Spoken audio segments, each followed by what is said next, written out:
Oh my god, I can't believe this is happening. Okay, so I got my laptop. Okay, I got the pros in. I got Sam. He's so I don't even know where he is in the space. Okay, this is a very unprecedented review.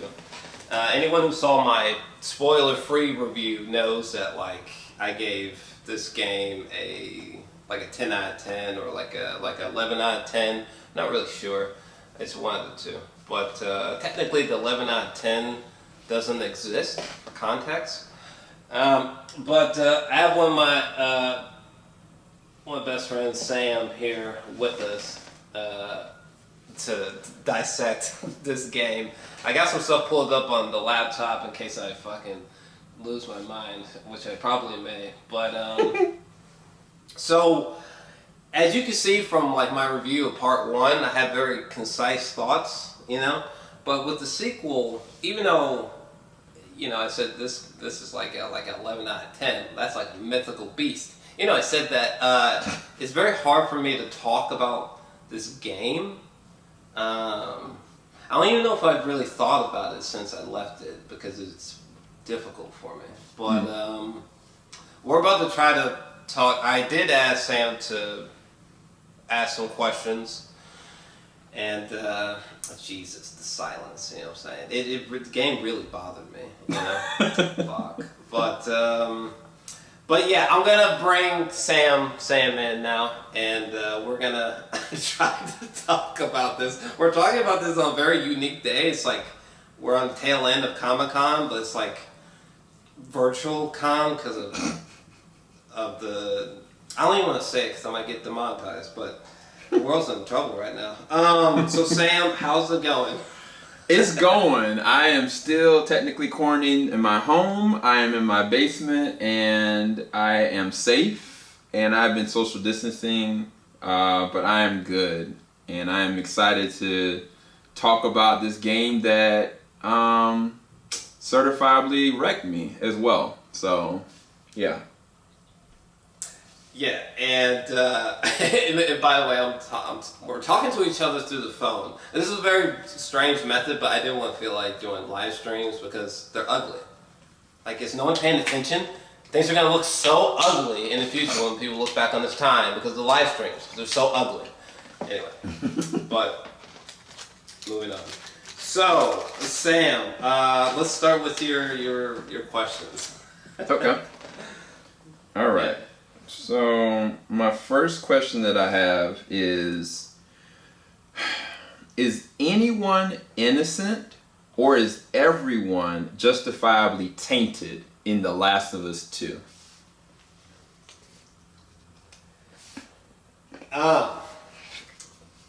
Man, this is going to be a hard conversation. Just for context, I'm not an emotional person. I don't know what's going to happen during this conversation, but I'm not an emotional person. I think through everything logically first and see if we can just scoop past emotion maybe. So this game emotionally fucked me. It just fucked me. It's like a nightmare I can't escape or some shit. But shit, I almost forgot your question. Shit. But is anyone innocent? Is that what you were saying? I'll say it again. Is anyone innocent or is everyone justifiably... Wait, pause. You just got pause there. Is anyone innocent? Let me just start there. Is anyone innocent? Well, I was gonna say what Lev or Yara, but they were murdering people, right? Well, yeah, they were murdering all kinds of people. Yeah, I mean, specifically even thinking about Liv, wanted to protect her sister Yara, but Liv went back to try to go and save her mom, and that was the reason why Yara and Abby went to try to find her and protect her, all to find out that Liv had to kill her own mom because her mom tried to take her out. She technically killed her own mom. And so, yeah, I mean, it's a really hard dissectional question because so I don't. Is there any innocent people? I mean there's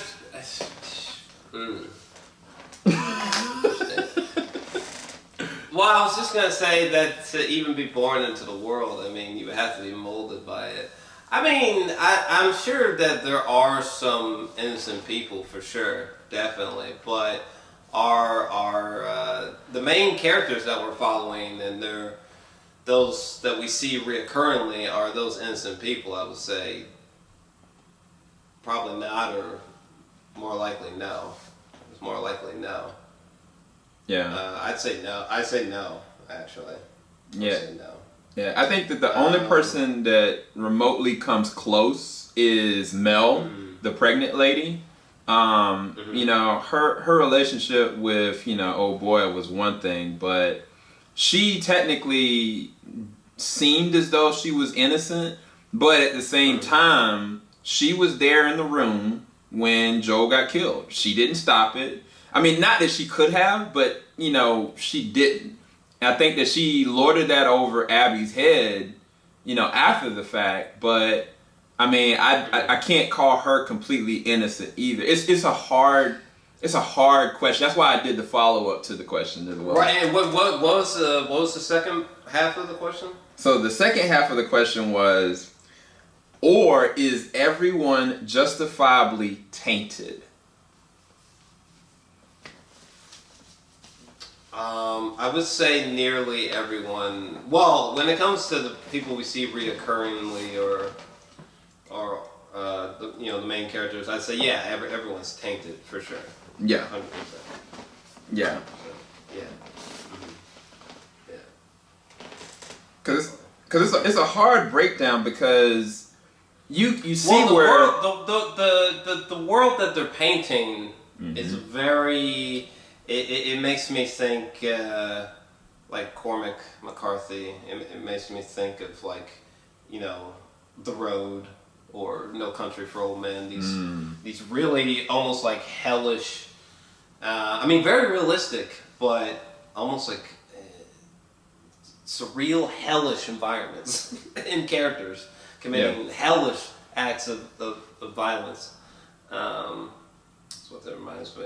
That's what this game reminds me of, for sure. That the energy of those Cormac McCarthy worlds,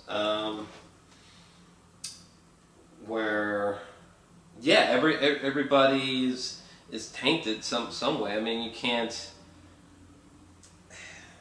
The world is the tone is so dark in this sequel, you know, in this world. Like, I knew that the world was really dark in the first game, but I guess I didn't really get it. Or maybe I wasn't paying much attention to the creator's intentions, I suppose.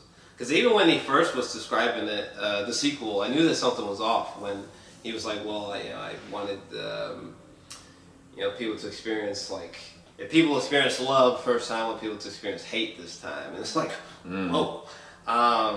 That's a very, you know? But anyways, I feel like I'm walking away from your question. Or, well, I feel like I answered your first question as best I could, for sure. Yeah. I didn't know if there's anything else you wanted to add. I mean, only thing that I would say to add, when I think about, like, justifiably tainted, like, people had to put themselves in life-altering situations to survive, and as well to preserve life for the people they actually cared about. It's kind of like, when you think about, well, we'll get into Abby later, but when you think about what Abby did, you know, to Joel, and, you know, the fact that by chance she even found Joel and yet still wanted to make him suffer, is kind of like, at the time that I was watching the game, I was like, there's no need for this. Like, why is this happening, you know? And then you start to understand and unpack why she got to the place that she was at. And also why she let Tommy and Ellie go. And it's kind of like, it's hard. It's a hard fact and a hard truth of every single one of the characters that I think that Neil presented in this game specifically, that you understand, you know, justifiably why they are tainted. Regardless if you agree with their decisions or what they did, you can understand why they are tainted. Which is it's hard to do. It's hard to do. Yeah. And by the way, if you guys hear any strange noises, my neighbor, she's interesting. But anyway, I'm just keeping it real. This is a literal wonder we're doing. But I've been imagining doing this sort of wonder for a while now. There's sort of like a Joe Rogan-esque kind of aspect to it that I appreciate. But anyway, fuck. So what's your next question? Second question? All right. So the second question is, from the start of the game till the end of the game, did your emotions change or shift, or did they stay completely the same? So, an eagle-eyed viewer should know that shortly before I put out my spoiler-free review, I actually put out a literal clip of Neil Druckmann talking about things that he foresaw happening with fans as they played through the game, like reoccurring patterns, you know. And Neil imagined that, you know, hopefully most people, they sort of start, you know, very angry, you know, or bewildered, or like even hateful maybe, and then slowly but gradually they begin to feel something else entirely by the game's, you know, end credits. No. And that was very much so what happened to me. I really hated this game.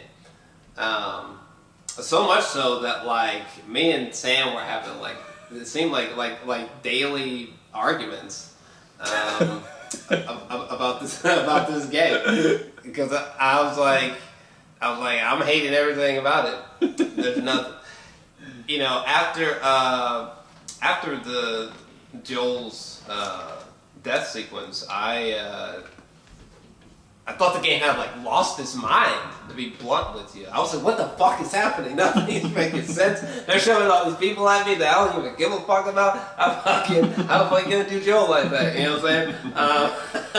It was like mass hysteria. I was like, what the fuck? I'm hating everything.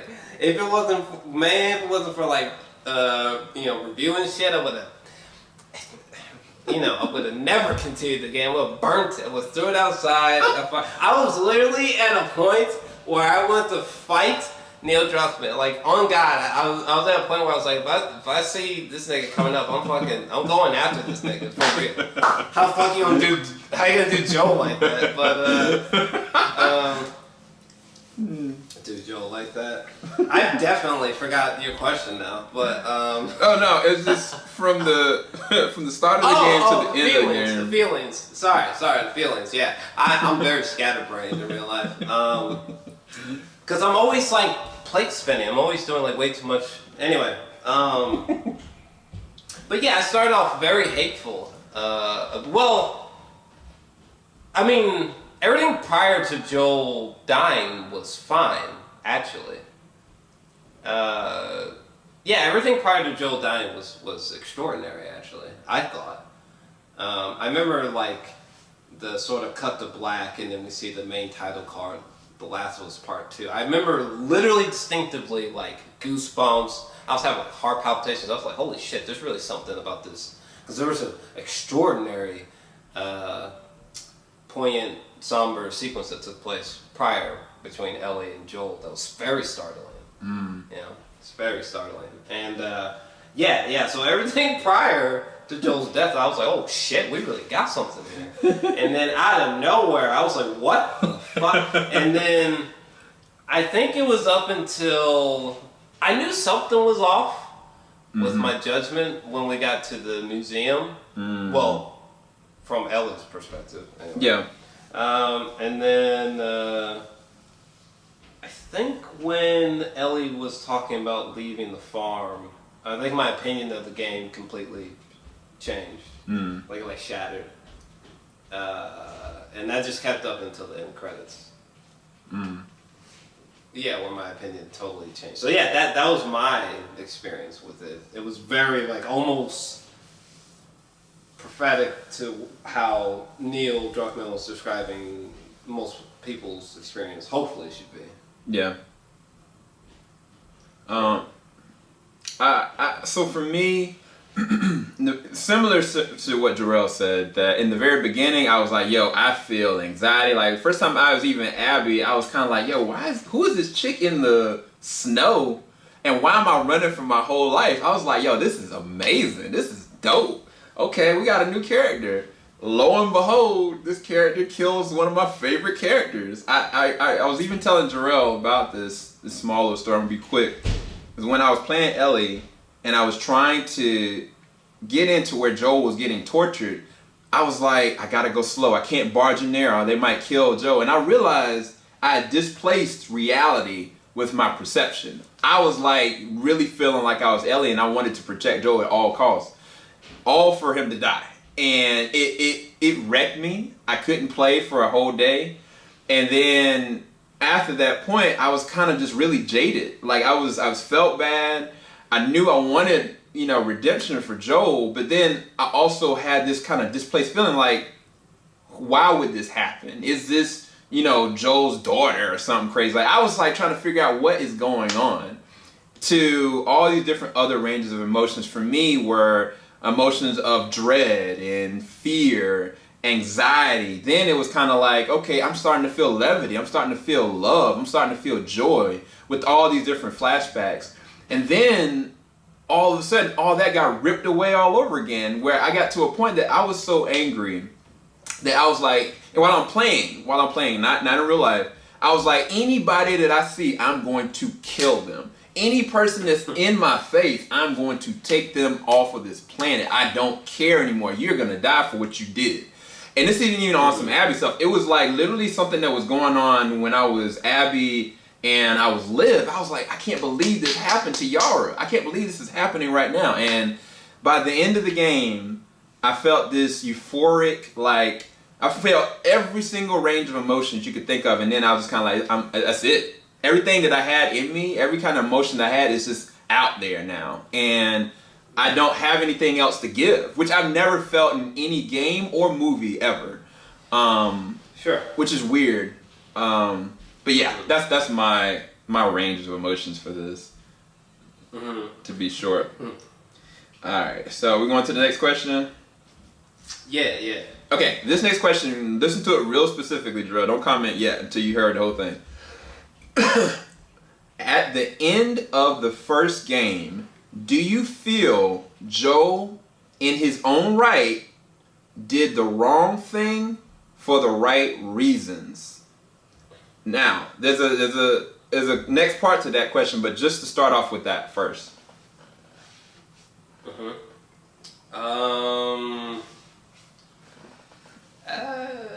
I mean, basically asking like, the best way I can sort of answer that is,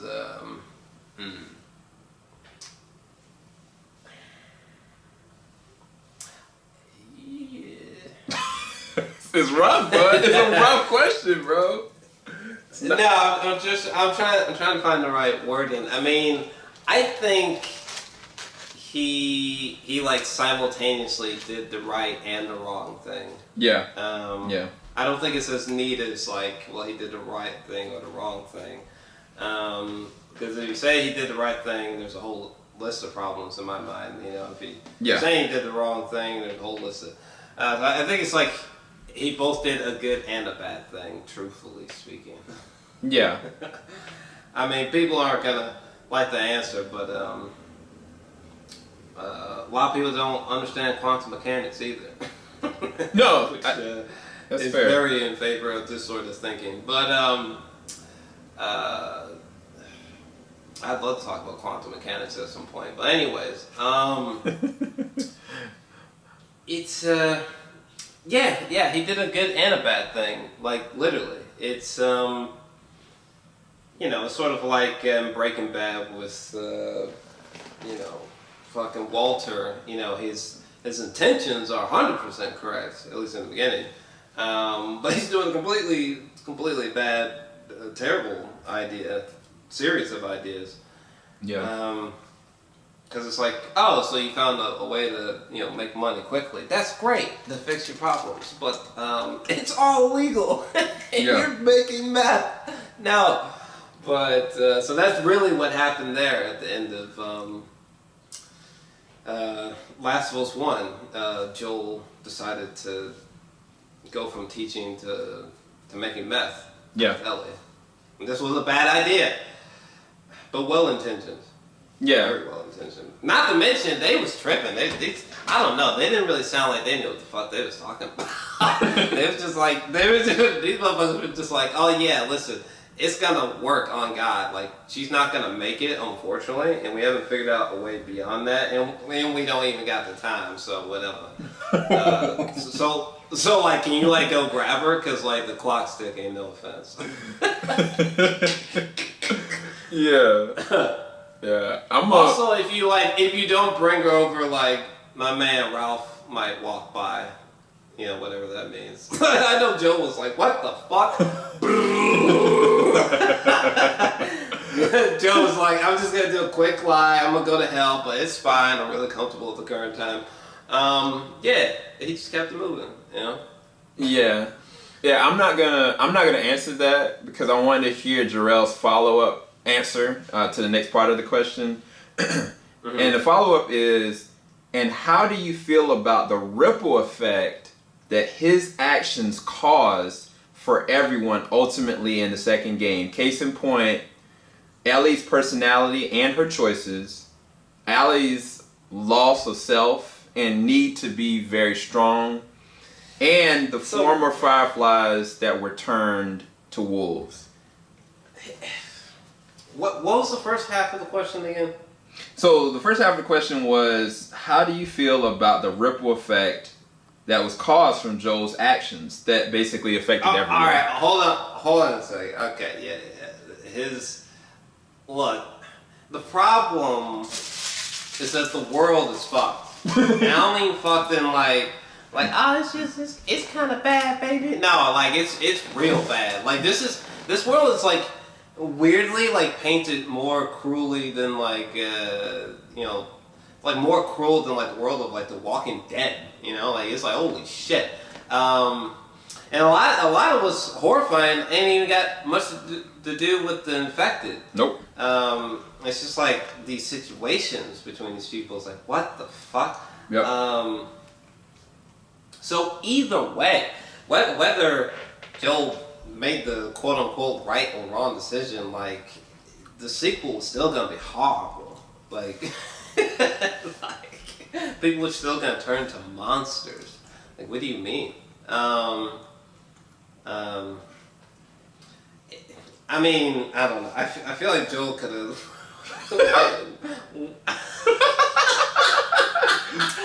It's such a weird situation because, like, I feel like he could have gone about this bitch a different way. Shit. Yeah. Like, good God, my man's just was like. I will say he's made decisions that I'm not like, condoning or anything. Like, maybe I'm still in shock that he killed those people and made that decision, to be honest with you. Because I didn't play the game. Well, I may have played the game years ago, but I never played the game to completion until very, very, very recently, as in like this year. So. Yeah. It's a very bizarre, paradoxical situation, because even if he did the right thing, truthfully speaking, Ellie probably still would have turned into a monster. So, I mean, well, technically, if he would have did the right thing, quote unquote, and letting them perform what they wanted and given Ellie the choice, and she would have chose to die and be a sacrifice, he would have lost. Yeah, but I misspoke. If Ellie, died, right, and with whoever was headlining there was always going to be an Ellie. Is what I'm saying. Yeah. The sequel would have always had an Ellie. It would have always been following some monstrous person. I guess was what I was trying to say. Yeah, I think you're right. The circumstances around this world, it creates these characters. It fuels these characters' dissections. The issue is fundamentally within this game is that because of Joel's actions, it caused the actual ripple effect that created most of the base characters in this world. From everybody that Abby knew, from every person that Ellie killed, and from everything from Abby's perspective, they were all catalysts to what Joel did. When Joel did that, you know, everybody in their minds, they're like, okay, well, Ellie was like, well, you didn't give me a choice. Abby was like, you killed my dad, you gotta die. And then everybody that was part of the wolves, they were like, you killed the rest of the Fireflies that were trying to bring a semblance of normalcy to the world. It's like, screwed. It's just hard. It's just hard. Wait. Well, oh boy. Well, I mean, I suppose. Weird. Well, yeah. I mean, I suppose Joel is sort of the. That's weird. Never thought about the story from that angle. Well, yeah. I suppose it is Joel's fault. I mean, Joel is the reason why. Ellie is. That's fucking weird. That's weird. Yeah, it's well, we'll get. But Abby didn't have to do that though. They didn't have to do that. Wait, hold on. Well, I want to make sure we stay on target. They didn't have to do that. I'm gonna stay. They didn't have to. It's true though. They're not me. They're not me. No. I'm talking about people that are not me. So you know what I. No. I know. It's just kind of. Does that make sense? Yeah. I know. I'm gonna make this brief. No, you just made me realize something profound. Like, they didn't have to do that to Joel. That's interesting. I've never thought about it that way. They really didn't have to do that. But shit. But she didn't. She didn't have to though. That is interesting. I never thought about it from that perspective. The anger is understandable, but she didn't. Abby did not have to make those decisions. It's interesting. Yeah, that's. I mean, that's part of the whole point. It's an actual cycle of violence.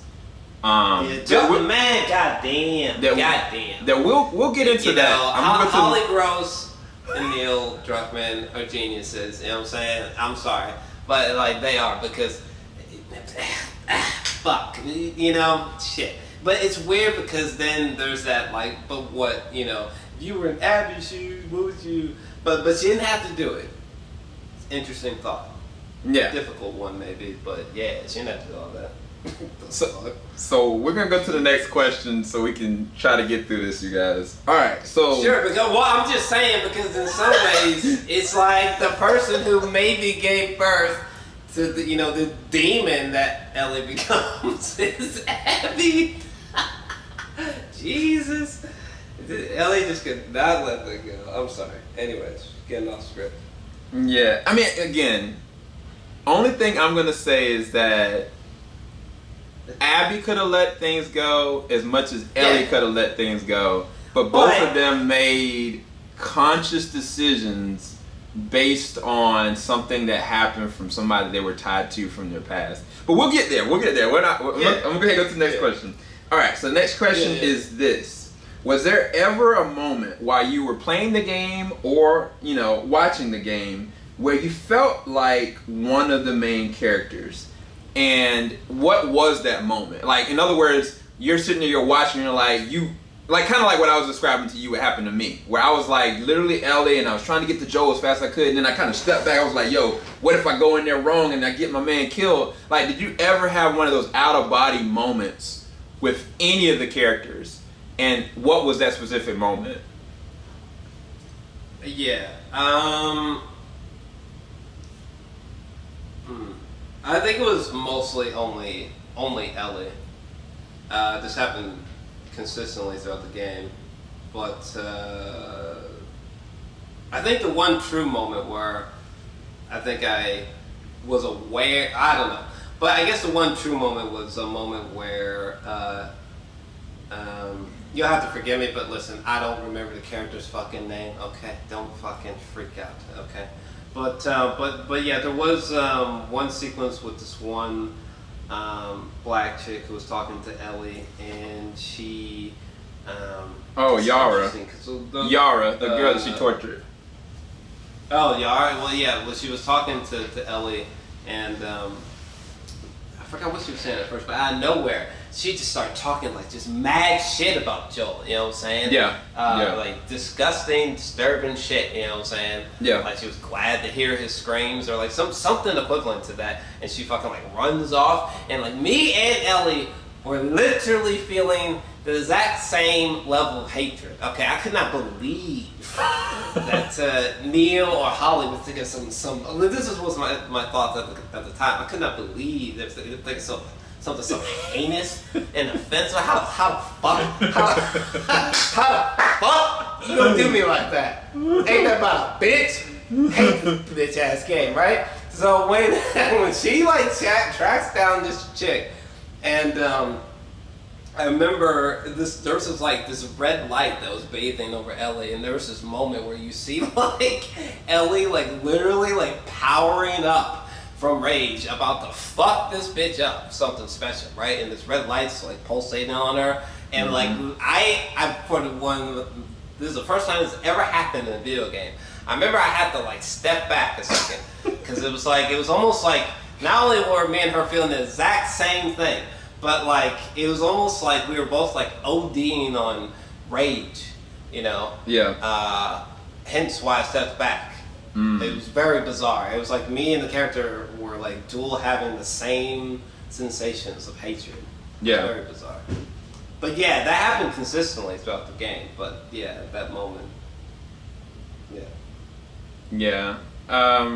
That's really interesting because kind of like during that specific scene for me, I started to understand that there was something that was missing with this. I was like, this girl isn't crazy. Why would she say that? And, you know, when Ellie was torturing her, I was like, okay, torture for information. But when I'm sitting there playing as Ellie, I did not, they didn't give me a choice whether or not to beat this girl to death or not. And this is the first time in the game, I was like, I don't want to beat this girl to death. And like the game made me like, I was sitting there waiting, I was gonna wait for a whole minute. And I was like, the box is still sitting there, I still had to sit there and beat this woman to death, and I didn't want to do it. And then later on, you know, when I found out that Yara was a part of the Fireflies, and they specifically blamed Joel for the people that they loved dying, and I was like, flip, I didn't want to do that. You know what I'm saying? Like I didn't want to do it from jump, but now I feel bad about it. But I think for me, the moment that happened was when, man, this is a terrible moment.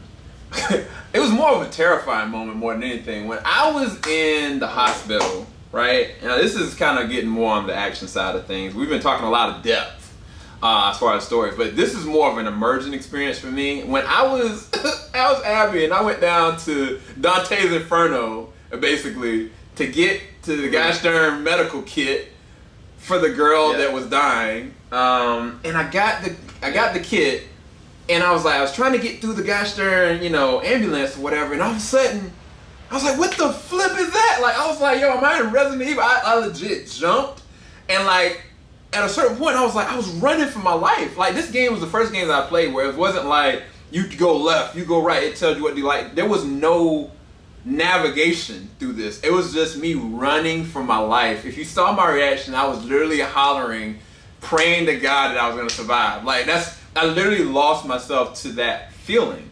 Mm-hmm. Then later on, I remembered what it took for me to get that darn medical kit. And when my man Isaac was pointing the gun at me, and like, I was like, bro, if they kill this girl, I'm going to kill everybody. And sure enough, he shot her.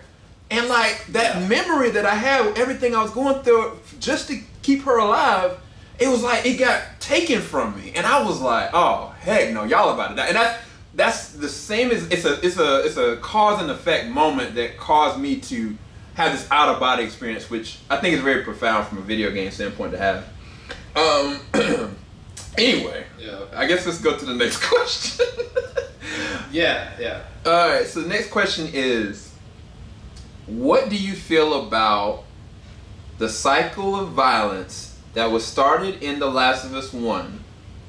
Well, I just give you I did like a little cycle of it. Joel kills Abby's dad. Abby kills Joel. Ellie kills everyone that Abby knows. Abby has to kill Jesse, and almost. Wait. Sorry, I'm gonna have to have you repeat the question because I got self-conscious about the. He got emotional. I got self-conscious about that one character that I referred to as a black chick because I completely forgot the character's name, and I wish I knew what the character's name was. But anyways, go on. No, I need you to repeat the question. No, you good. So it was just the question. I thought Yara was the little girl. Pause. I thought Yara was the little girl. Honestly. No, Nora. Nora is the black chick's name. Yara and Liv were sisters, but Nora was the person that was the Firefly. Previous fries. The black chick. The black chick's name was Nora. It was Nora? Yeah. Oh, okay. Yeah. Sorry, we're doing this in one. It's not like I can go back and on the track and edit something. But yeah, Nora. Sorry, Nora. Fuck. No. Isn't she dead? Fuck. Dude, that's what I was just saying. I was like, I had to kill her, and I didn't want to do it. Anyway, we're gonna keep going. Murdered, but yeah. Anyway, sorry. Anyway, this is a pretty good segue. What do you feel about the cycle of violence that was started in The Last of Us 1? And I gave examples, kind of like a little timeline of Joel killed Abby's dad as well as the rest of the Fireflies. Abby kills Joel. Ellie kills everyone that's close to Abby. Abby then has to go and kill Jesse and almost Dina. And then Allie almost kills Abby, breaking the cycle. But I'm just curious as to your, perspective on how Neil presented the cycle of violence. Just based on that, I mean, you can go as loosely as we want to. I just kind of present a small timeline. In the sequel? No, from the end of the first game through the sequel, like the cycle of violence that spawned from that moment that Joel did, essentially.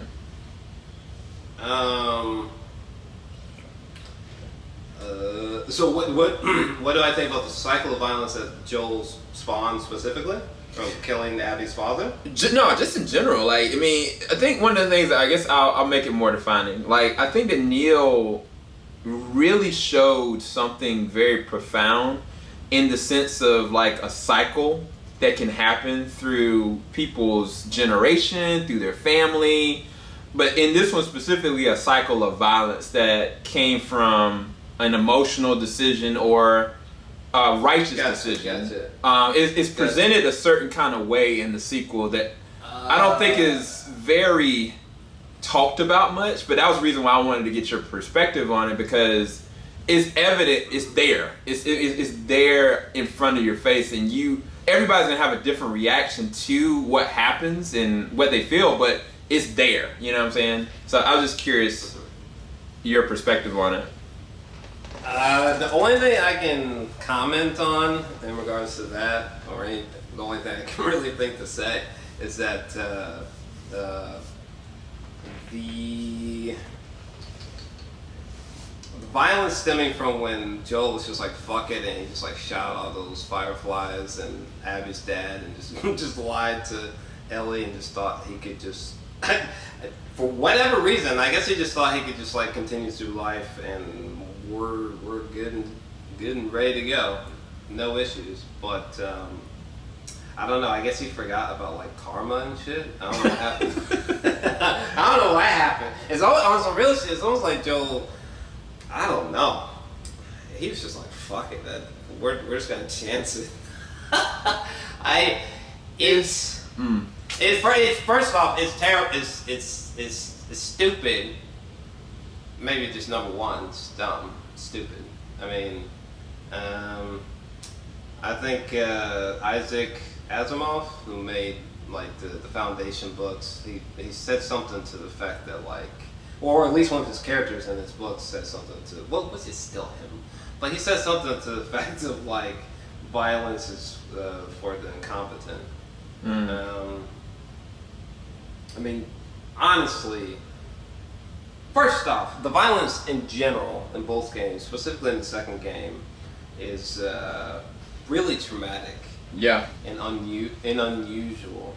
There were almost times where it's like they were fetishizing the violence.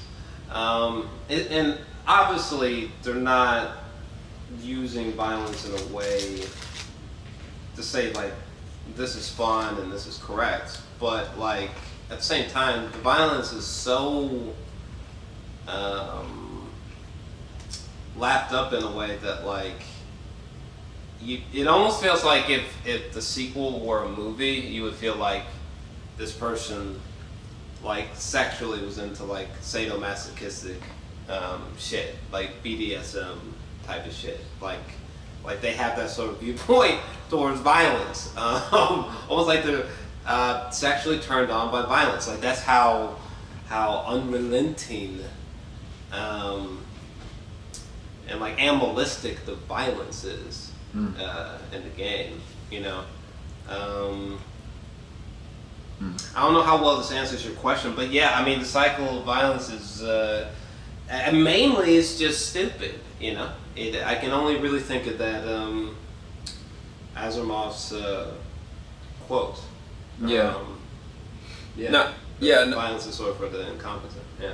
I think you definitely bring up what I was really hoping to pull from you, and what I'm gonna do is not to play the devil's advocate or anything, but I'm gonna look at it from a different viewpoint when it comes to Joel, which you probably can understand. But Joel, from the very opening of The Last of Us, was one of the most traumatic things I've seen in the video game. Is, you know, he gets out with his brother Tommy and his daughter, and he's confronted with this police officer, or he thought a police officer, and instead it was somebody trying to maintain quarantine.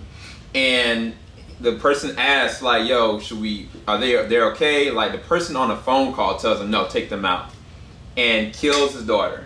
And his daughter was literally taken from him off of somebody else's orders, not even off the person that was using the gun. And all over again, he's developed this relationship with this girl, and he's gotten another chance to be a dad, and somebody else is telling him, well, this thing that you're attached to, you were supposed to bring it to us anyway, and somebody is telling us that this will be the one fate of the earth, you know, left. You got to give her up. And any dad, any father, you know, you lose something once, that's hard. It's undescribable. But to even be presented with somebody telling you, you know what, this has a good likelihood of saving the world, you know, like, I can't do it. Like, it is something inside of him that was unable to detach by any means necessary. Even if that meant him losing Ellie emotionally, he was like, no, I can't do it. And I think that the only movie that came close to something like that, me understanding that spawning this cycle of violence, was Law Abiding Citizen. Gerald Butler's character in Law Abiding Citizen, he basically watched his wife and daughter get raped and killed in front of him as he was standing bleeding to death. And he, for years, came up with a systematic way of taking out every single person that was there. And he didn't just go from there. He went on to everybody else that was involved. It was literally like a cycle of violence. And I think that anything like that happens to a person, like it changes them from the inside out. And I think that was what psychologically imbalanced Joe when it came to his character and why he did what he did. But he was stupid. It's like, what's interesting, just for context, like that's, well, I would have never done that. Not like that. The fuck, Joe? My nigga was just like, well, life's just gonna be a comic book for the next 10 minutes. Life isn't a comic book, Joe. What you talking about? What you doing? He legit went Rambo. No, in there. I literally would have just found, to the best of my ability, without killing somebody, found a way to get her and we're just getting out of there and never seeing those people again, to the best of my ability. Yeah, yeah, he didn't try. He was like, you know what? No, they're good. Hell no. Well, I mean, to be fair, they all know that she was immune. They were gonna go after him, and in his head, but geez. He even said at the beginning of this game when he was talking to Tommy, he was shooken up. He was like, look, Tommy, you can't tell nobody this, but I don't know if I made the right decision, but there ain't no witnesses, fam. And lo and behold, it was witnesses. That's the reason why we're in this situation. At the same time, it's just Joe. It's like if there were witnesses, it's like Joe. Yeah.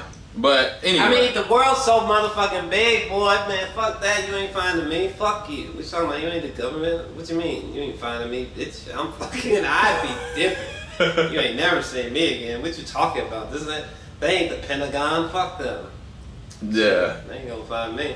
But anyway, let's move on to the next question, because the next question is gonna be a very uncomfortable question. Maybe not an uncomfortable question for you. Some people have a lot of disdain for this character, so I'm tread softly. So just listen for it. Is Abby's true fault in this game is that she had too much compassion and guilt? Now, this is the context why I say that. She only had too much compassion and what? And guilt. Now, I don't know if I understand the question. Exactly. So just I gotta read the rest of the context. She only killed Joel. Okay? Tortured Joel, killed him, but she didn't kill Ellie and Tommy. And in turn, she not only lost her dad, but she lost every one of her friends and the people that she loved.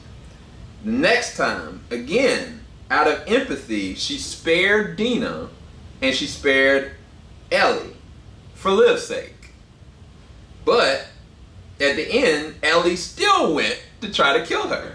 So it's kind of like you're breaking down Abby as a character. It's like in the very beginning, she seemed like a sweet girl. You know, she seemed like she just really loved her father and whatnot, and what her motivations were. She knew who killed her dad, and she devoted herself to do what she did. What's your question? What's the question again? I don't understand. What's her true fault as her character design? Like, not that she's innocent or anything like that, but what is her true fault? Is it because she's too compassionate and guilt-ridden? Because are you asking what's her greatest mistake? No, what's her fault? Like, what's her fault as a character? Like, what got her into the most issues? Like, what is her fault? That make sense? What has gotten her into the most issues? Killing Joel. Well, if she would have just killed Joel and killed Ellie and Tommy, it wouldn't have mattered, right? So, let's back up. Killing Joel in the manner that she did is the reason all that hell was brought onto her. That's it. But see, I disagree though, because if she would have killed Joel and killed Ellie and killed Tommy, none of it would have mattered. That's what I'm saying. That's what I'm trying to say. She didn't do that. She let Ellie live for some dumbass reason. That's what I'm saying. That is a fault. She chose to have compassion because she was like, y'all don't have anything to do with this. No. Her fault was killing Joe in the manner that she did, flat out, period. I mean, I guess you can add on that killing, Ellie was I suppose, an equally stupider idea, but the main thing was killing Joel in the manner that she did, for sure. Wait, so you saying that if she just shot him while they were running, like, you're saying that would have been okay? Or I'm confused. So are you asking, like, I feel like I'm not understanding the question. So, like, you're asking, I don't know what you're asking. So I know emotionally, you don't like the way that she killed Joel. I know emotionally you don't like that she killed Joel. What I'm saying is that as a character, are you saying had she like put like 2 holes in Ellie's head, would everything been A-okay, sunny rainbows and sunshine? No, what I'm saying is that she chose to have compassion on Tommy and Ellie. If your question is, would she have killed Ellie? Would her life been easier and better? The answer is yes, I suppose. Yeah, definitely. It would have been way better. No, that's what I'm saying, because because she chose to show compassion, that blowback hit her harder than her even trying to find Joel from the beginning. It's like she did what she did, she got what she wanted, or what she thought she wanted, but by her showing compassion to Tommy and Ellie, you know, some people would take that as torture. Some people would look at it like, yo, she made them watch that, but I took it as like, yo, she could have easily killed them, but she was like, y'all don't have anything to do with it, so I'm gonna let you slide and let you go. Yeah. And I'm not fully sure I'm understanding the intention of the question, but I mean, yeah, I suppose if she hadn't killed Ellie, I suppose her life would be kind of better, sort of better. Yeah. So I mean, not really, because her dad was still killed in front of her, and that was still traumatic. But yeah, I mean, I guess her life would be like slightly better. Sure. Yeah, so I mean, the only reason why I brought it up was because I was pointing out that at her core, at Abby's core, she's definitely a terrible person. She definitely did something heinous and traumatic to other people. But there's another part of her that showed compassion, remorse, and guilt that got her to even more issue from what her action did. That was the only reason why I brought it up. Like, she's showing 2 different sides as far as the breakdown of her character. And a lot of people can't see it. A lot of people are like, they only see what she did to them and what she did to Joel. But a lot of people don't look at it like, you know what, if she really was doing what she was supposed to do, she should have disposed of everything.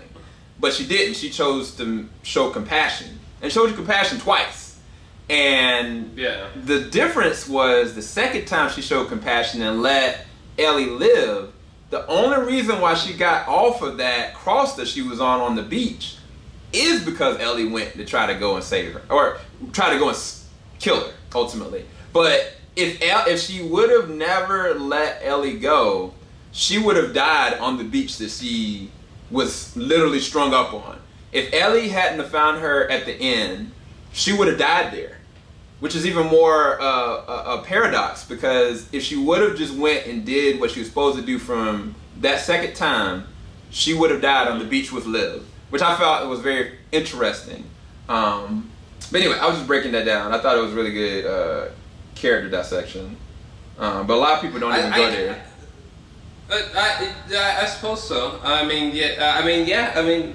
suppose if she had killed Ellie, her life would be easier. That's for sure. Definitely been better. Yeah. Okay. I don't have anything more really that's satisfying to add to that. But yeah. No, you're good. I misunderstood the question. No, you're good. Like I said, like a lot of people, when they're thinking about it, they're looking at it from you know the perspective of what she did, not necessarily like breaking down her character. I was really attempting to try to break down her character, but we can go to the next question. Next question is Ellie's deepest fear from the Last of Us prequel, which a lot of people have not played. It's called The Left Behind. In The Left Behind, she had a best friend, and she confided in that best friend that her deepest fear was ending up alone. And out of pain and need for retribution and a lot of pressure, she went after Abby 3 times, and ultimately she lost everything, including her very last tie to Joel, which is her ability to be able to play the guitar, and specifically the song that he taught her to play. I was just curious, what is your thought process on everything that happened, which is a self-fulfilling prophecy when it comes to Ellie, that her one thing that she feared most, which ended up alone, ended up happening from this cycle of violence. I'm just curious, what's your comment on Ellie and what she did and what happened through her cycle going through this game? What is my thoughts on her? I guess her overall character arc. I guess. I mean, yeah, from the point that we understand who she is at a young age, what she most fears, and then out of love. Yeah, it's horrible. It's horrible. Even with the rating that I gave, all the love and gushing, it's horrible. I mean, Ellie's journey, as odd as this might sound, is horrible. It's potentially one of the worst character arcs I've ever seen. I know it might sound contradicting, but I mean it in a very, very positive sense. as paradoxical as this sounds, because I almost don't even know how to describe it. It's like characters in Derek C. and France films where their lives are sort of just literally decimated. Mm-hmm. It's just a nightmare.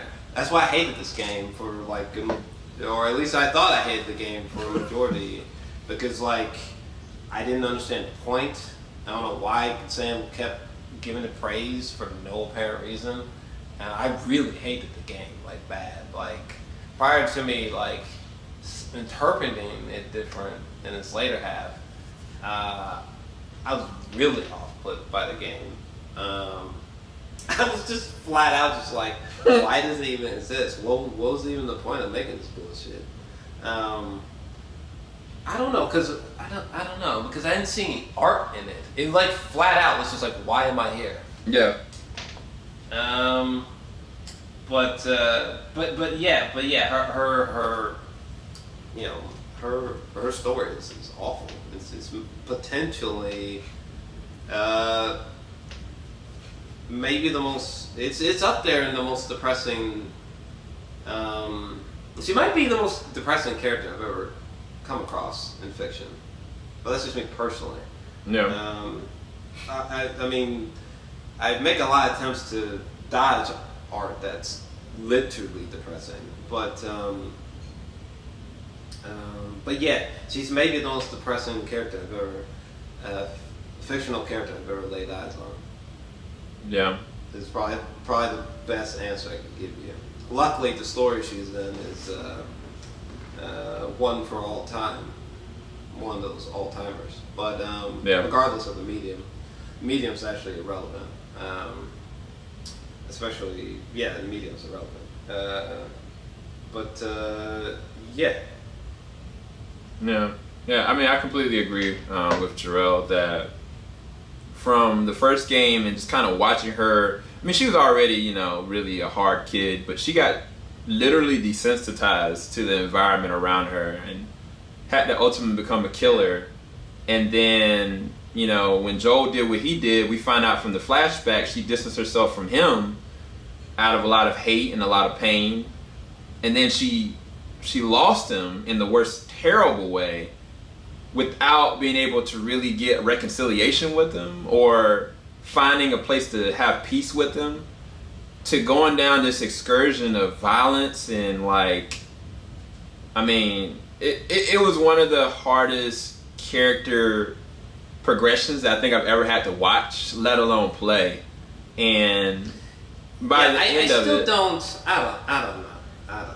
I still don't. There's some aspects of the game that I still don't. I don't know. I don't know if it was necessary to be just that abrasive. Fuck. I don't understand, because I don't know. But then again, I think a lot of the issues that I have with the game I think they're just literal issues that I have in real life. I don't know. One big thing is that it just occurred to me, I don't even know if I would ever tell a story in this manner. Mm-hmm. For example, a Walking Dead type story. I don't think you're ever going to get that from me. Specifically that? No, I don't think you're ever going to get that from me. No. Especially stretched over one story? No. Because that sort of world doesn't doesn't intrigue. That's why I don't think you would ever get like a Nolan-esque level story from me. I'm not interested in working with that level of realism. What the fuck? When am I shooting a documentary in this bitch? Like, no. Like, a lot of my art deals with surrealism. There you can express like the highest level of melodrama or violence or whatever. It's not too much, but I feel like when you're working in an environment that's as realistic as a world like this or Walking Dead, I don't know. I just feel like you just gotta be careful with certain emotions. I don't know. They were just so abrasive. Jesus Christ. I don't know. We've probably gotten completely away from the question. But I don't know. I just wish they, like, shit. I don't know. That's not my, I don't know.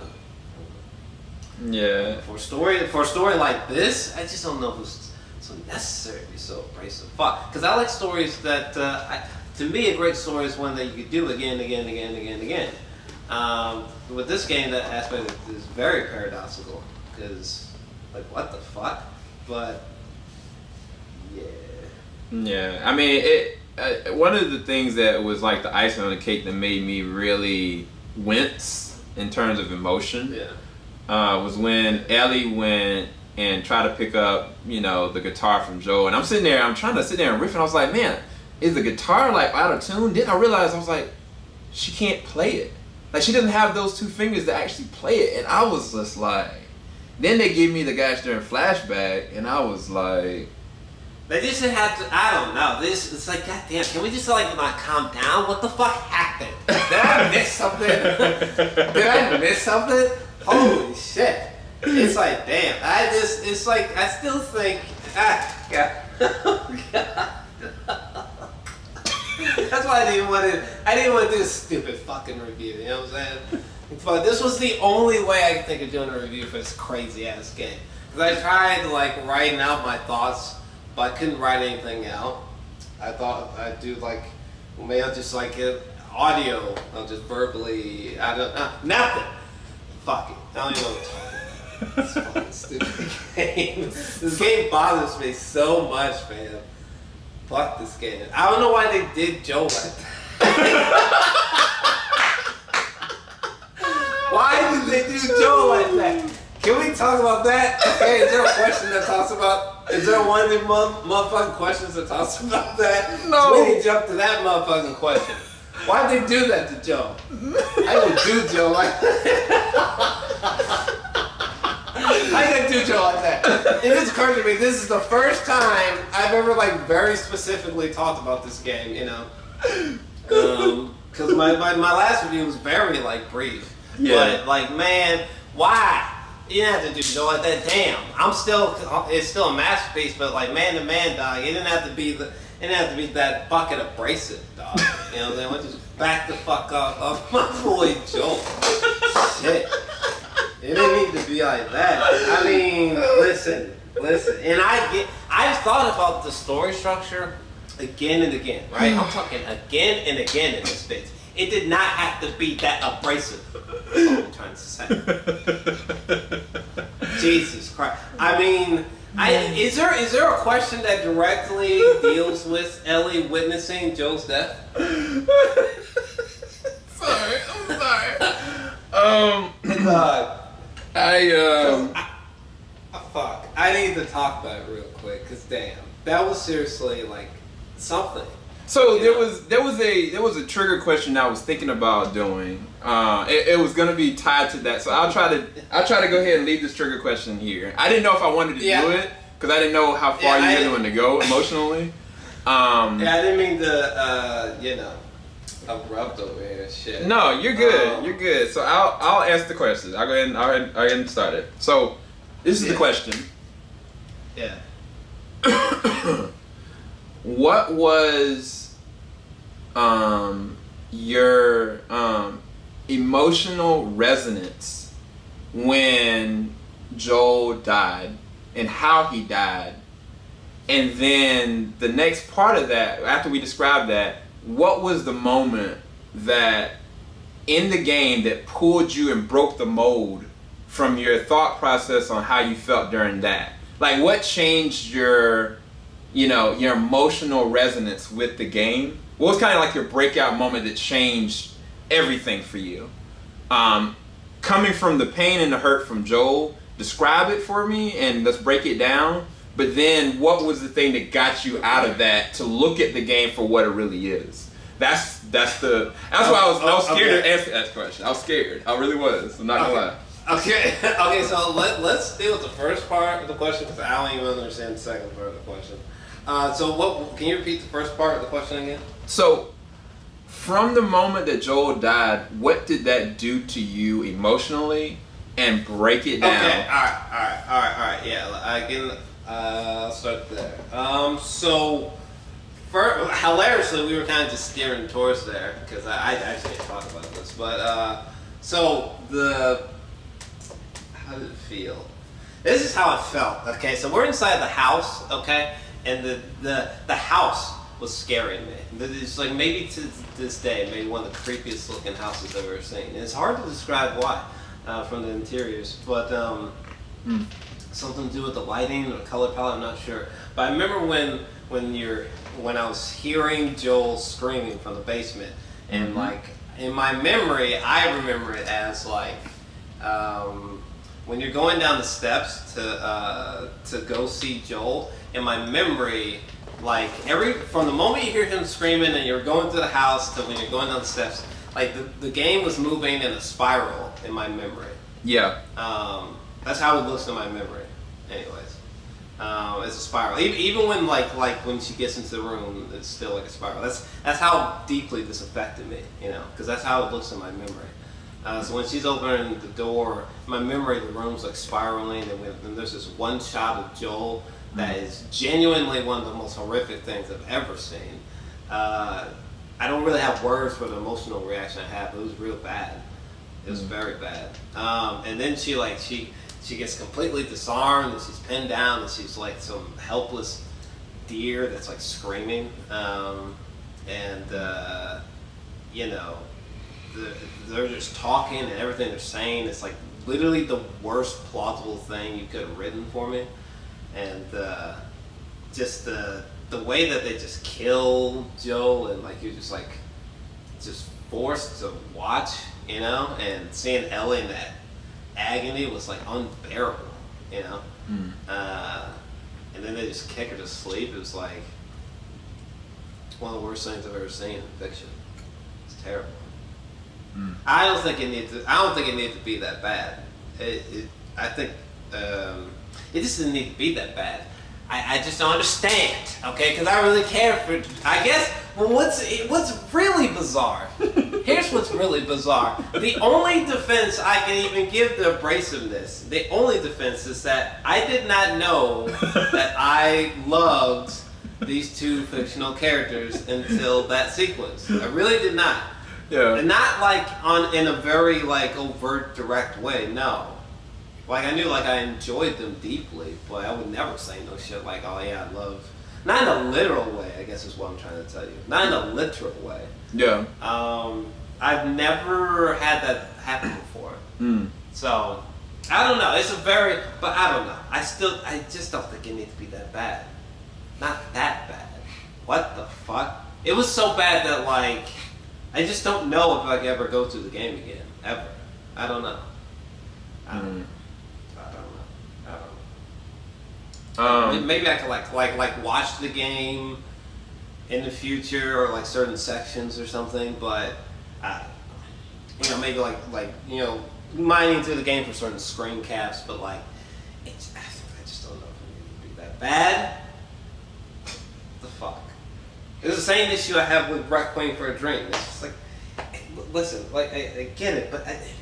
Movies are meant to be enjoyed. What the fuck? Over and over again. Like, what is this?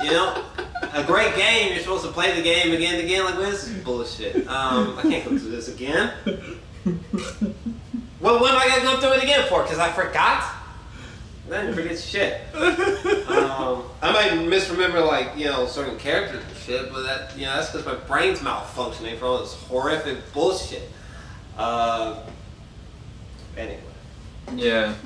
No, I can. Well, I'm not gonna comment on my thoughts because from a time standpoint, but I think that Neil, when he made this game and he understood the blueprint of what he was doing, he knew that people would feel exactly like you're feeling, but he also knew that he felt like this story was worth experiencing even but one time. And it's crazy, like he broke the mold of what a typical gamer would play, which is a game like you described, like play it again and again and again, like play multiplayer. I just don't know why. I just don't know why. But he was like, I mean, it's a lot of people, a lot of artists would be like, you know what? There's sometimes you have one shot to have a real impression on somebody, and regardless of the impression being a positive or a negative one, or reciprocated one, or repetitive one, but if it has a refining moment, is some people would say it's worth the risk, and I think that Neil decided it was worth the risk, and I think that to credit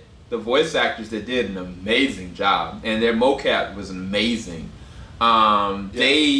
They stood behind what Neil was trying to do. I mean, listening to Troy Baker talk about his character Joel and the way that he felt about all of it, he understood that this was something that it was needed, which is sad.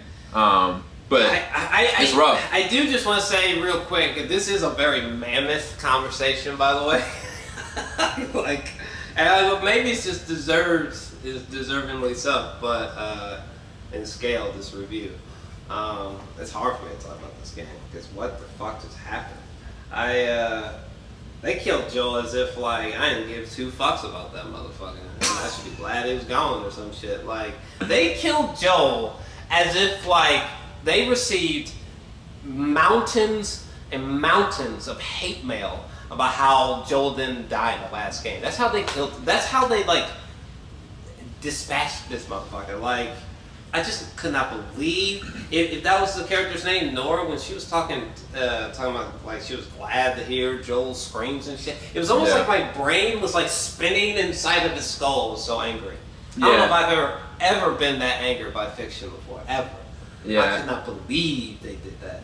The funny thing about that moment, if you read, if you actually listen to all the characters that were in the room during that moment, like every single one of them, even though Nora said that, I mean, I think Nora knew she was gonna die anyway, so she was like, I'm gonna get my last word in. But every single one of them were traumatized by what they were involved in. Every single one of them were like, they haven't been able to sleep, they haven't been able to get over it, and they questioned whether or not Abby was justified in doing it. Even though they all wanted it, they all were completely affected by it. And it's like, it took me a lot to even hear it, because in my head I was thinking like Jor-Els. I was like, I could give two flips what y'all think now. You did it now, but it's just an interesting, character description when you go through it. Anyway, the second part of the question was this. This is the second part. This is probably the most key thing that we really need to get out of this review. I might have to grab a sliced snack as we're talking, but go ahead. The second part of the question is, at what point in the game that broke you to understand the game?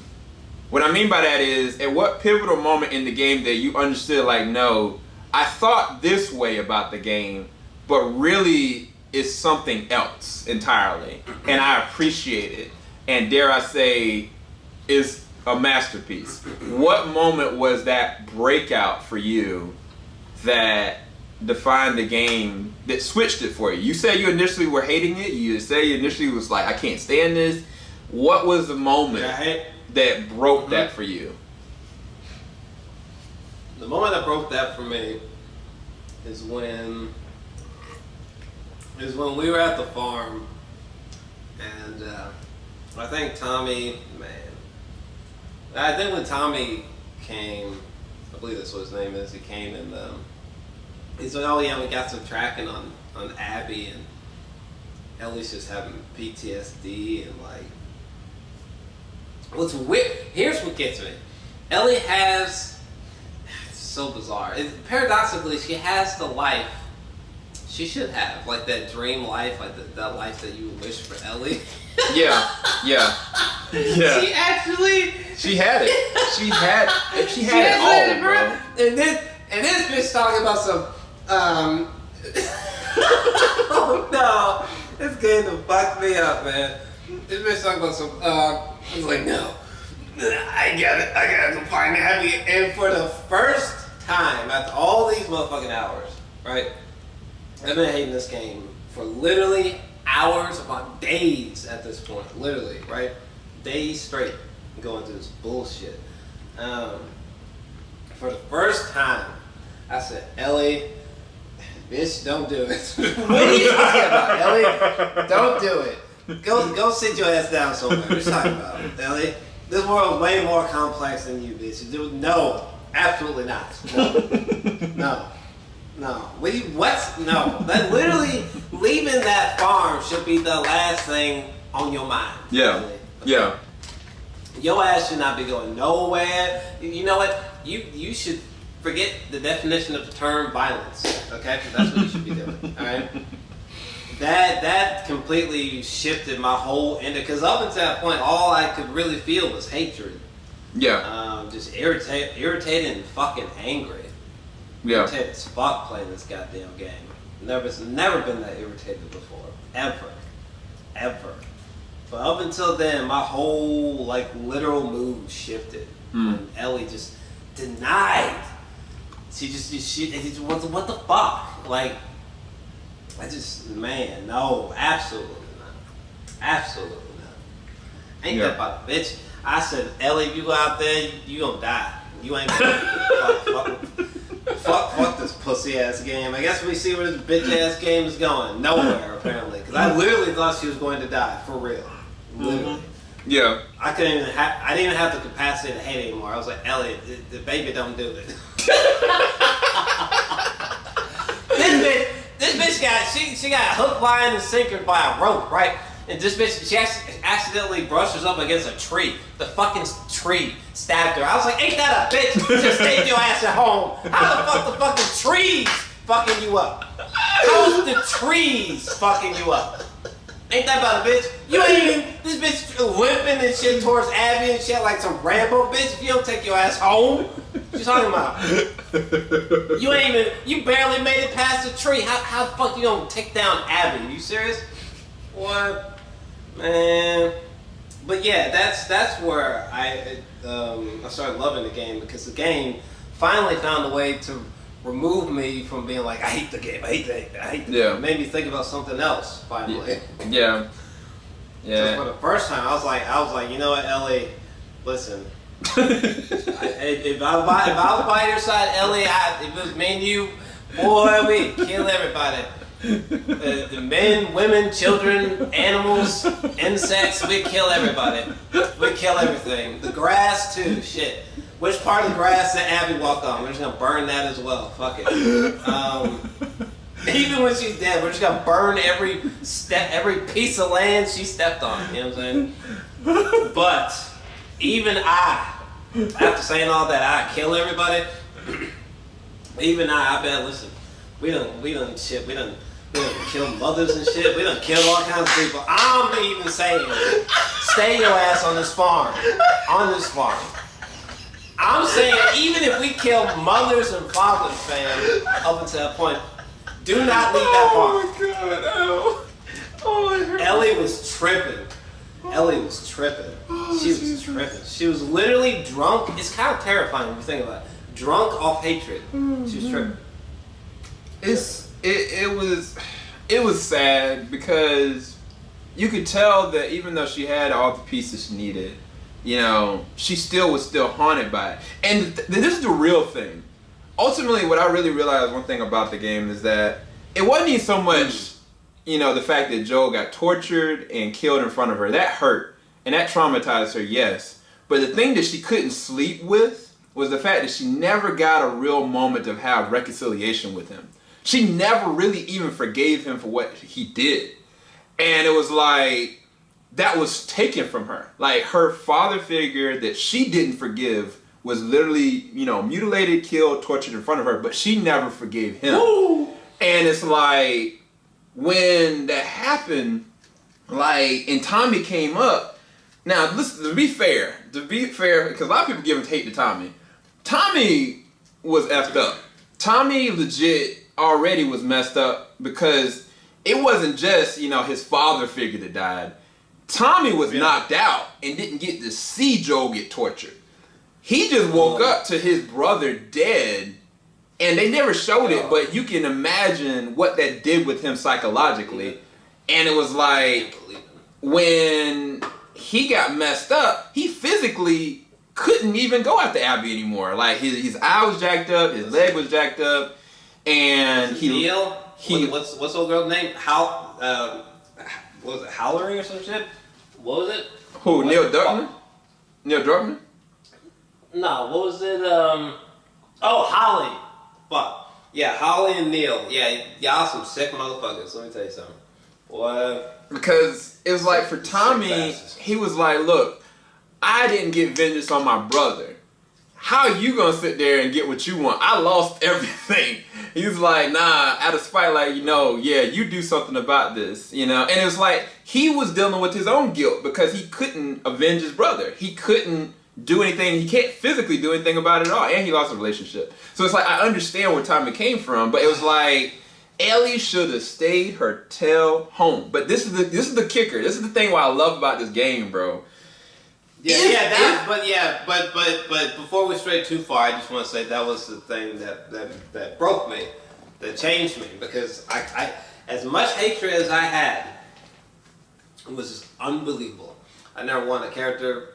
Man, I want Abby to die. You know what I'm saying? Boy, let me tell you something. But I don't know. I was just so angry, boy, at that stage. Shit, the game drove me insane. But even I was like, Ellie, listen, just don't. It doesn't even make sense.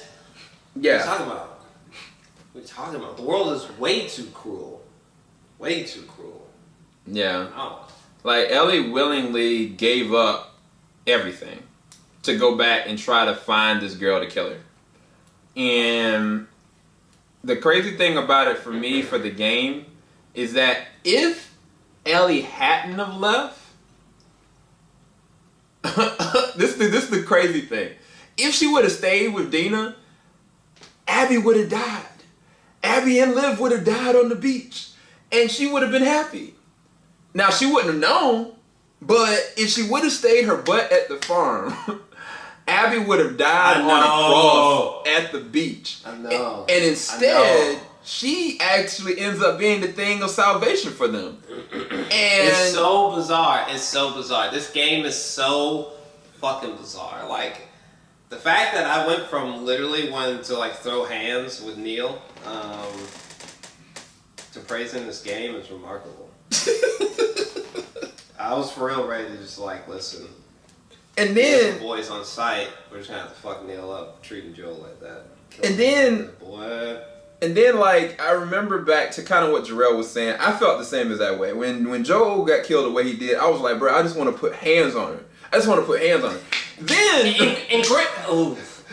then hold on, because I gotta pitch this.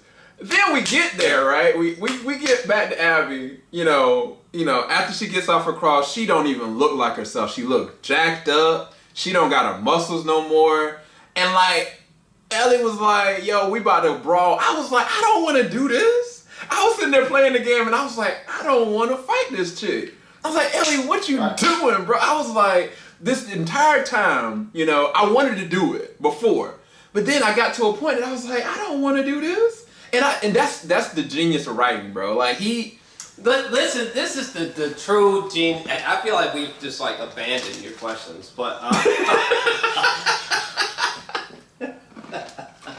but like I can't think about this game logically, unfortunately. It's really bizarre. The game just bothers me.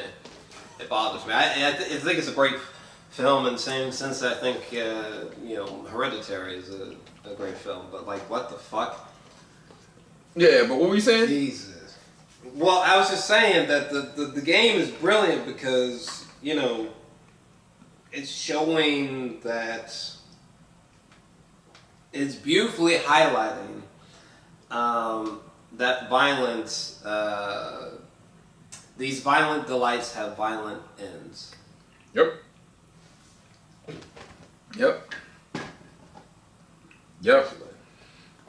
It's a lot of people can't, man. some people just couldn't get past what Abby did emotionally. And I'm not knocking them for that. I can understand it. And some people that were just normal gamers didn't sign up for this kind of game. I get it. But it's just that the game was just so fuck. I mean, I understand the haters. I feel where they're coming from, but it's because it's like damn. Like when Ellie is when she leaves the guitar behind and then just fades to black and that's it. I mean, I don't know. I don't know. I never really had an emotional reaction like that to an ending of a game. It was just like the best way I can describe it is like coming home and like your house is empty, but you don't know why. Yeah. It's like damn. Yeah. Damn. It almost reminds me of this one scene from Queen of the Damned. With Aaliyah for the record, where she what was it, Lestat, right? When this master fucking like abruptly fucking leaves him for like a few fucking like centuries, literally. He's like his best friend, his teacher, everything. It just left him, literally. No notes, nothing, just gone for centuries. That's what this reminds me of. The end of this game is what it reminds me of. Yeah. It's like if the first game was like some tough love and a hug, this game was literally like being like pushed out the back of the truck onto the mud, and then like when you look, fucking Neil and Holly are like waving goodbye and say like speed off while you're just covered in mud, and it's like negative 25 degrees out and it's windy in the middle of nowhere. Yeah. No map, no understanding of where to go. Yeah, and then when they call you, they say something that makes you thank them for everything that happened. That's this game. That's what this game is like. Yeah, I completely agree with Jor-El. And to be fair, you guys, me and Jor-El really haven't like gone in depth about a lot of the different things. This is our real first time having like a moment to just kind of unpack the game. So bear with our craziness. Like we really haven't actually, had that kind of. No, I think people are gonna appreciate this review. It's just mammoth in scale. Yeah. My camera battery's dying. It's impressive. Though I have my joint plugged in, so don't feel bad. I did. Well, mine's not plugged in. But, no. But yeah. So that was pretty much my biggest big topic questions. The rest of the stuff is just kind of like open-ended conversation. Like more so like, what do you think about like the voice acting, the visuals? Sure. Yeah, I'll try to be as all-encompassing as I can because impressively my camera's dying. But also this review needs to get out stat. People are not going to believe this review. I'm actually scared of how long it's going to take to render, but it shouldn't be too bad. But Jesus Christ. How long would it take you to render something like this? Or what? We might have to revert. We might have to reverse engineer this. But anyways, we can talk about this off air. But I guess. Yeah, I feel like it's funny. It feels like I feel like we sort of leapfrogged off your questions. It's almost like we were steadily going down the questions, and then I had an emotional reaction, and then we had to deviate. But well, I'm trying not to cry. I don't like crying, so I don't cry. It don't even matter whether I like it or not. It's just not something I ordinarily do soberly. But yeah, this game bothers me. I don't want to just be like sobbing, but I think I've done great so far. But Jesus, it really is difficult for me to talk about. The Joel thing was real. The thing that gets me is just like, I don't know. There's just something truly. There was a scene where Ellie is walking in towards Dina, and I think like her back is exposed. Oh yeah, you get to like, see her you're seeing marks and stuff on her back. Yeah, you're seeing all these bruises and stuff, and it kind of reminds me of that moment from The Dark Knight where Michael Caine's like, know your limits, Master Wayne, or some shit. Yeah. And Bruce has all those bruises on his back. That scene is genuinely one of the most terrifying sequences I've ever seen in anything, because like it's weird because like at that point, like I was so hateful and filled with rage all the time, but for some reason, even at that point, I knew something was off, because with me only hating the game, so I was like, man, something's I think I'm missing something here, because I feel like I need to calm down. I feel like Ellie needs to calm down. It's like something's not right, fam. Yeah. She is literally like ODing on violence. Yeah. Literally. Very bizarre. I've never seen anything like that before. Like seeing her physical reaction to like having just OD'd on violence, torturing that one chick is, man, the level of horror in this game is like unusual. Yeah, like the killing of Mel, which we hadn't talked about, but the killing of Mel, the pregnant lady. Oh my god! I was broken. I was broken up about it because it was, and it. Was that necessary? I don't know. Well, but see, this circles back to something that I've mentioned frequently, is that like I just don't know if a narrative like this needs this something so abrasive. Goddamn, what the fuck? I don't know. It's such a huge proponent, because like seeing something like this happen, like say in Inception, right? Mm-hmm. It wouldn't have been so bad, because like Inception is so abstract, it's so surreal, Mm-hmm. Or if you see this sort of violence in like a David Lynch film or something, it's not so bad, because there's like this psychedelic effect happening. But like when things are so realistic, it's just like Jesus. Like I felt like when Ellie was watching Joel die, I felt like I was feeling literal despair. I felt like I was literally helpless. Yeah. I almost felt like the writers had like raped me or something. It's very bizarre. Like I know Neil has talked about unbelievable hate that he's gotten, which is extraordinary. But man, at the same time, I was like, man, when I was hating this game, let me tell you something, it was profound. Yeah. But its effect is so profound. I don't know. It's just very profound. Yeah, I think the thing about at the time I didn't know anything about Mel or Owen, because the flashbacks with Abby hadn't happened. But even without context, I was like, this lady's pregnant, she's pregnant, like, please, just let it be, and like, when she did it, I was like, oh my God. And it was kind of like Owen had to sit there and watch and die. He was literally dying watching like his pregnant girlfriend die in front of him. And the thing that messed me up the most is when, you get all the background context in the flashback with Abby, and you get to understand like their character dynamics and like even the dog. It was still really bad. I could not believe she just killed that pregnant woman like that. That was crazy. Because even the dog that Ellie killed was was Abby's favorite dog that she trained herself, and it was like the dog was trying to. Was that the same? It's the same dog, bro. It's the same. That we playing with in that one scene. Yes. That was a beautiful scene.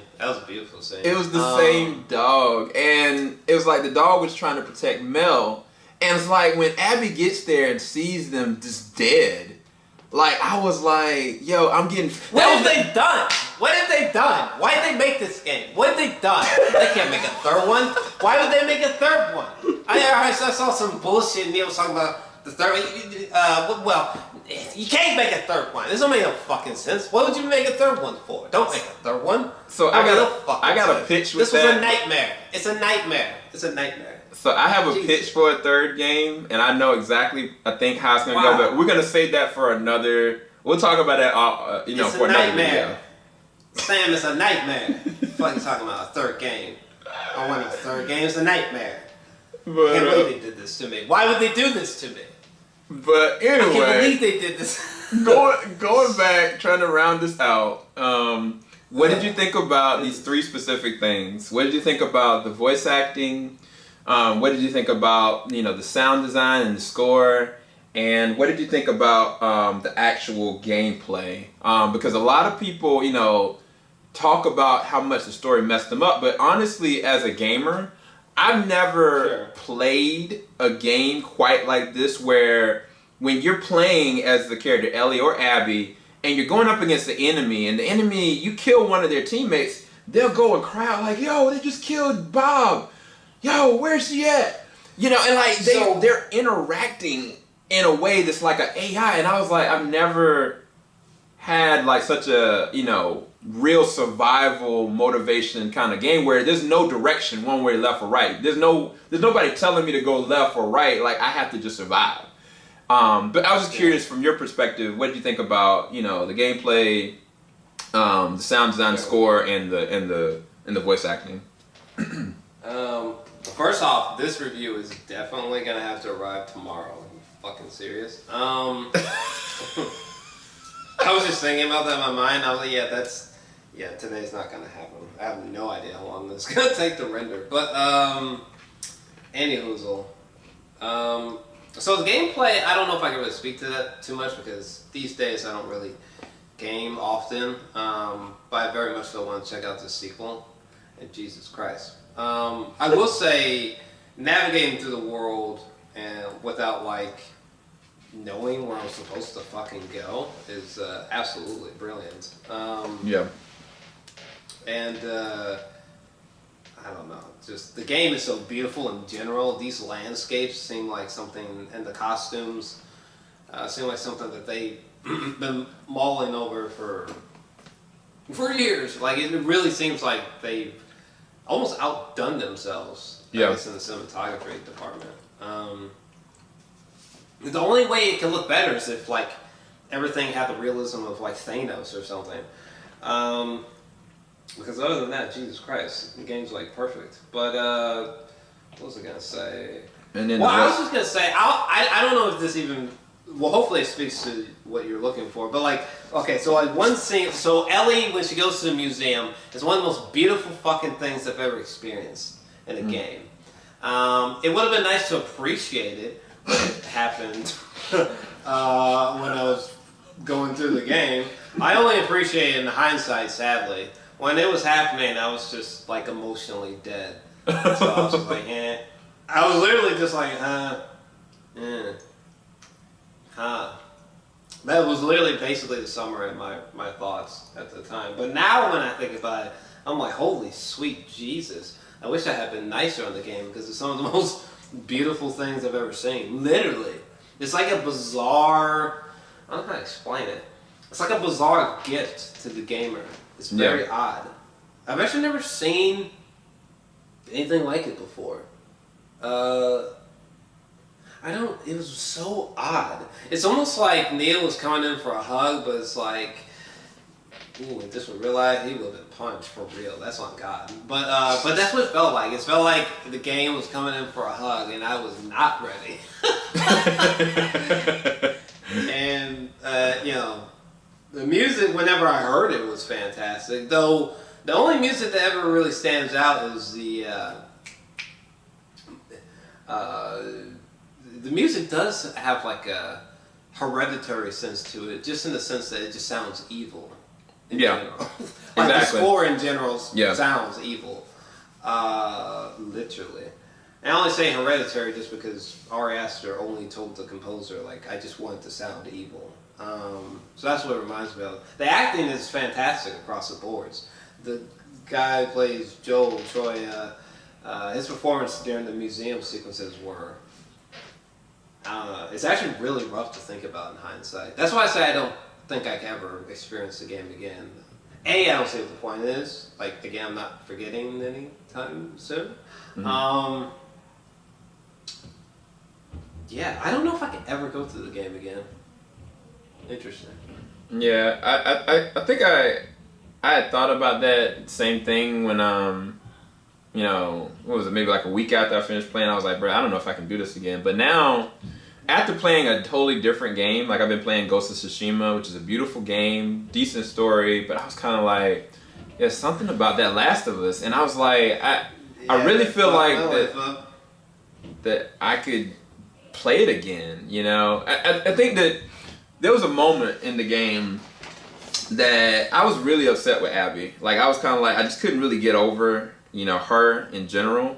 Hold on a second. That one scene where Abby, like, becomes a gorilla and fucking, like, knocks down Dina and, like, fucking, or Ellie's literally just been slept.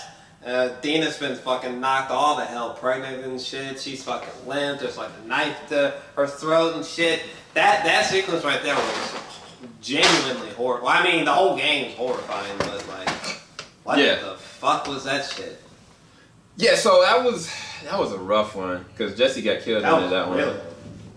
Ooh, that was rough. But what was for me was when Abby was strung up, you know, from the legs, and she was basically about to get disemboweled, and Yara came to try to save her, and like I'm sitting there witnessing this little girl getting her, she was like clip her wings, and she just started to like smash this girl's arm, and I was like, even though I had all this hatred for Abby, I was like, yo, Abby, you gotta stop this, like please, like.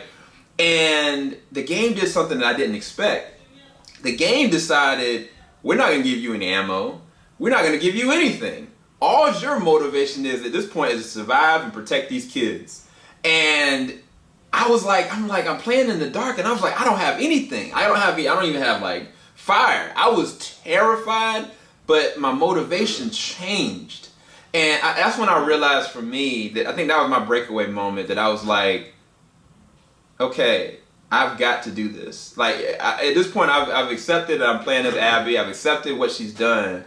I don't have to be okay with it, but I know at this point that what these people are, I have to protect these kids from. And by the end of it, like, I started to feel like with Yara and with Liv and with Abby, I felt this relationship or kinship connection to Joel and Ellie, and I was like, what have you done, Neil? Like, what is what did you do to me? You know what I'm saying? So for me, I think the game all around like is unlike anything that I've ever experienced, let alone played. And I think that the voice acting talent, like he said, was amazing. Even the voice actress that plays the role of Abby, like, she's got some range, bro. Like, it's pretty crazy. Laura Bailey.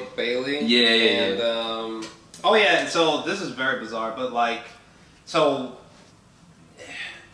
who Dina's modeled after in real life? Like, this chick has like a YouTube channel. Like, shout out to her first off. That's crazy. But it must be very bizarre to sort of not only see yourself in a game, but like, you're not the person voicing it. That has to be very bizarre.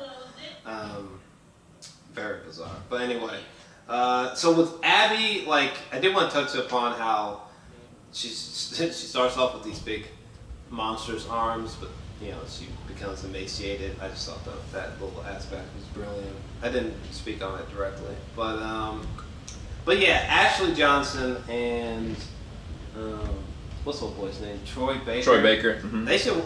I don't know. Like I said, I don't really video game much anymore, but they need to win some sort of video game award or something, because their acting was amazing. Yeah. Yeah. Man, I'm always gonna be traumatized by the death of Joel now, literally. Yeah. You guys, we can't talk about it a lot from a time standpoint, but my man Jor-Els, like, he was hurt, bro. Like, I was talking to this man on the phone. I was like trying to convince him to finish the game, and he just wasn't seeing it. Like I could tell that he was emotionally compromised. The only thing I could think of was when what was it, the Star Trek J.J. Abrams joint, when like the old Spock was like talking to Kirk and was like, you know what, he just lost this. He's emotionally compromised. That was Jor-El, like straight up. And I knew it. I wanted to help him, but I was like, bro, you just got to go through it. And I think that the thing about this game that defines it so intimately is that they make you go through it. All in all, no matter what, you have to go through this, you know, and it's rough. It's rough, man. The museum, like when she puts on the helmet, you know. Oh man, look. I just don't know. I just don't know. It's just hard. It's real hard, you know. Or when she's like seeing the dinosaurs and shit. Yeah.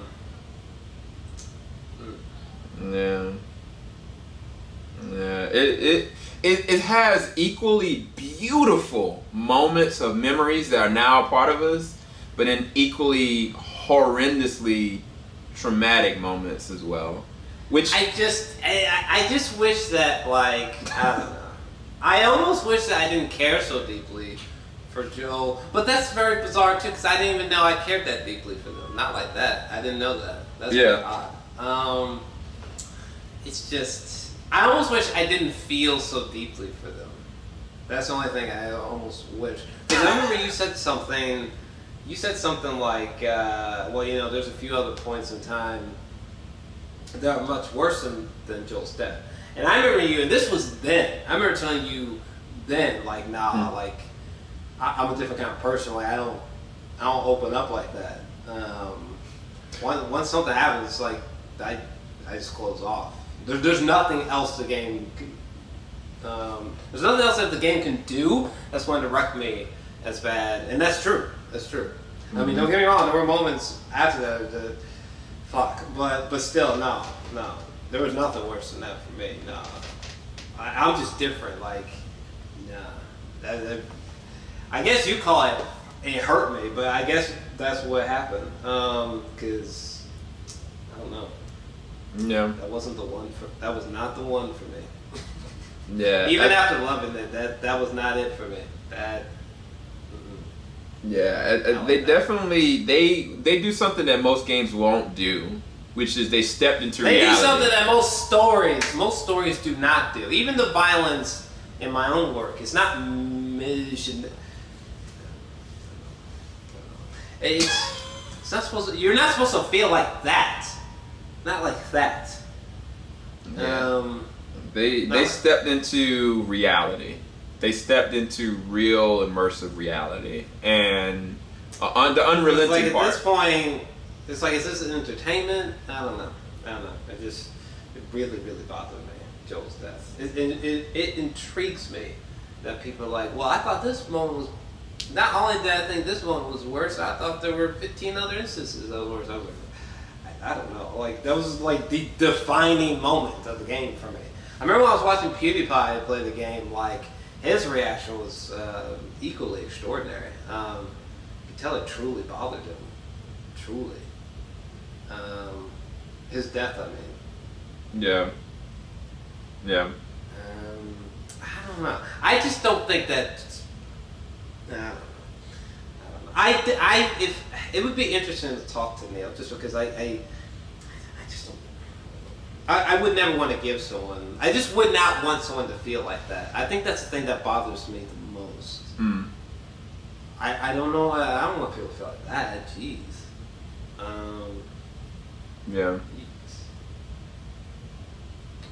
Yeah.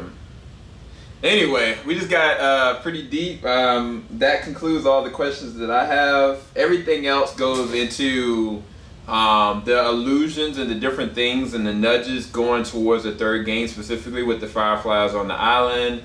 And I know a lot of people didn't see it because they were just so emotionally, vexed and tired from the game. But at the end, after the end credits of the game, the beginning, when you go into the title sequence for the game, you see the boat. The boat is the boat that Ellie was on to get to where Dina is, the two different boats. But then the credits change once you beat the game, and it is taking place on an island. Like, the boat that Abby and Liv have, which we'll go into that a whole nother day. Right now, this is a lot.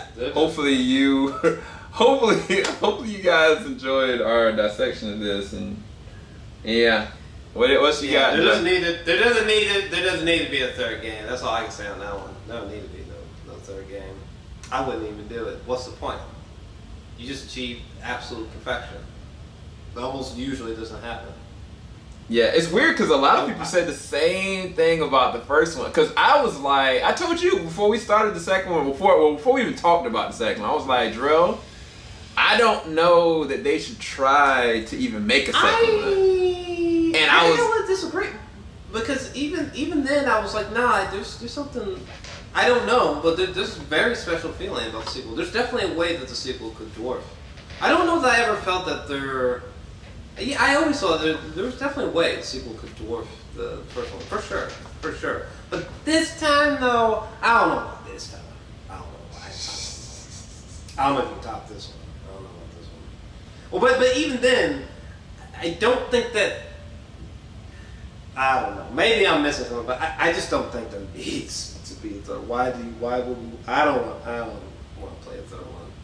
The second one was so traumatizing that like it is so definitive. Like I don't need to know what happens next with Ellie. I probably don't want to know. Like, ooh, probably don't even want to know, baby. Woo. Yeah. I probably don't want to know. It's fucked up. Jesus Christ. Yeah, and again, the reason why I want to have another discussion about like the third one is because at the end of the day, Ellie, as far as we know, is the only person that is immune. And what does that really mean for the world? Ellie said that to Joel that I wanted to make my life make a difference. And what does that really ultimately look like, you know, at this point? But we'll go into that later. You really think there's gonna be a third one? Jesus. We'll go into this later. I don't want to go into because this will be a whole other rabbit hole. So let me tell you something. I'm just gonna. No, I got you. I'm done too because my camera's probably about to shut off soon. But listen, I don't think there should be a third one. Don't do it. Fuck. Third one about what? Fucking two-fingered fucking Ellie and her troubles? Fuck out of here. Shit. Her ass gonna die anyway. Ain't like she gonna have a happy story. Shit. She's probably gonna die in the first 15 minutes or some shit. Doing some dumb shit. Doing some dumb shit probably too. Like getting too drunk or something. Fuck it. I don't care. I don't think there needs to be a third one. I would say if I was Neil, I bet, listen, you know, on God, you know, fuck, we got two of them. I'm out of here, baby. But hey, more than likely, from just financial reasons alone, they're gonna make a third one. But I just don't think it's necessary by any stretch of the imagination. But I guess if they're gonna give it to me, I guess I have to check it out. Fuck. Yeah. Anyway, yeah, we can close out now. We did a daggone thing, y'all. Hope y'all enjoyed this. Yeah, I gave it 10 out of 10. Would you rate it? Rate it? 10, bro. Easy. Yeah, it's a 10 out of 10. It's fantastic, but game bothers me. Neil, don't even bother with a third one. Maybe go make a game about positivity or some shit. You know, make a game about hugs. Try that. Look, Neil, you go and concentrate on your HBO series and making that, you know, what it needs to be. Yeah, concentrate on the series, the HBO series. Yeah, fuck the third game. Go make sure the HBO series is up to par. Shit. Yeah. That's what you need to do. Just fucking have a third game. Yep. What, you want me to be in a mental hospital? Anyway, I'm out. I'm turning my camera off. Later, y'all.